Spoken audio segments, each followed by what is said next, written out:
మొన్న India today కాంక్లేవ్లో senior journalist Rajdeep Sardesai లోకేష్ని ఒక ప్రశ్న అడిగాడు. మీరు డిప్యూటీ సీఎం అవుతారా అని. అది ప్రజలు కోరుకుంటే అవుతాను, నేను ఎట్లా చెప్తాను అని అన్నాడు ఆయన లోకేష్.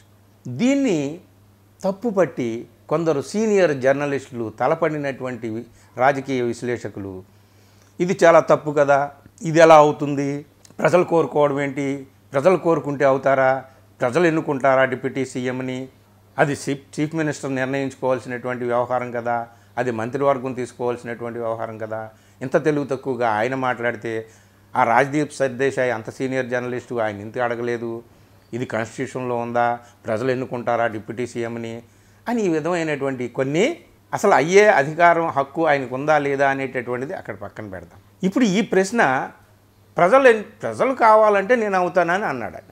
దాని అర్థం ఏమిటి?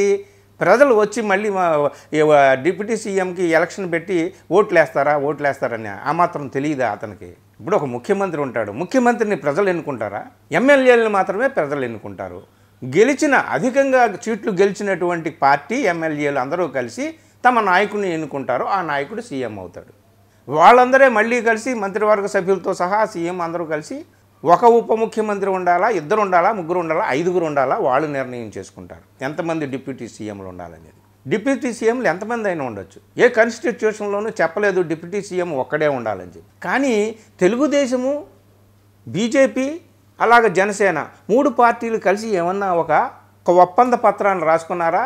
ఈ మొత్తం 5 ఏళ్లలో ఒకే డిప్యూటీ సీఎం ఉంటారు, ఆ ఒక్కరు జనసేన అధినేత పవన్ కళ్యాణ్ అని ఏమైనా రాసుకున్నారా? రాతకోతల్లో సంతకాలు పెట్టుకున్నారా? అగ్రిమెంట్ ఏమైనా జరిగిందా? అలాంటిది ఏమీ జరిగినట్టుగా మనకైతే తెలియదు. లోకేష్ ఒకప్పటి లోకేష్ కాదు.